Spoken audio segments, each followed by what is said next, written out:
અમરેલી જિલ્લાના ધારી તાલુકાના પશુ દવાખાના વિસ્તારમાં આવેલા એક ખુલ્લા પ્લોટમાં ગત મોડી રાત્રે અગમ્ય કારણોસર આગ ફાટી નીકળી હતી। આ ઘટનાને પગલે સ્થાનિકોમાં ભયનો માહોલ ફેલાયો હતો।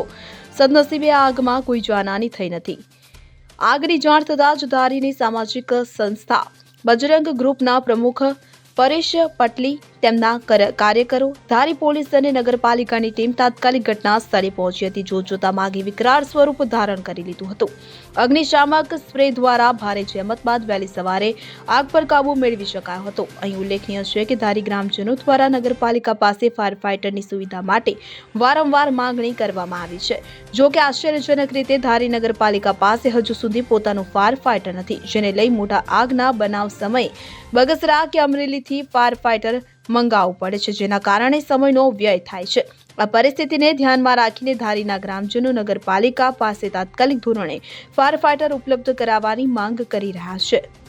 ધારી પશુ દવાખાના વિસ્તારમાં ગઈકાલે રાતે 12 વાગે આગજનીનો બનાવ બનેલ, ત્યારે મને ફોન આવતા રાતે 12 વાગે બજરંગ ગ્રુપની ટીમ સહિત નગરપાલિકાની સ્ટાફ અને પોલીસ મિત્રો દ્વારા આ આગને ઠારવામાં આવેલ।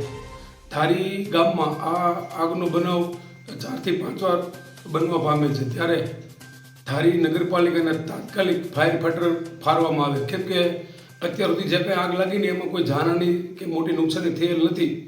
ત્યારે તાત્કાલિક ધોરણે ફાયર ફાઇટર ફાળવવા માટે અમે ધારાસભ્યશ્રીને રજૂઆત કરેલ છે અને ભવિષ્યમાં આવા બનાવ ન બને એ માટે ફાયર ફાઇટરની તાત્કાલિક જરૂર છે। હા, તાત્કાલિક જરૂર છે, કેમ કે આ આગજની અત્યાર સુધીમાં જે કંઈ બનાવ બને એમાં કોઈ એવી જાનહાની કે નુકસાની થયેલ નથી, પણ આગળ આવું કે બને તે પહેલાં ફાયર ફાઇટર આવી જાય તેવી અમારી માગણી છે। અશોક મણવર સાથે CN24 ન્યૂઝ અમરેલી। હવે જુઓ દેશ દુનિયાની તમામ ખબરો તમારી આંગળીના ટેરવે।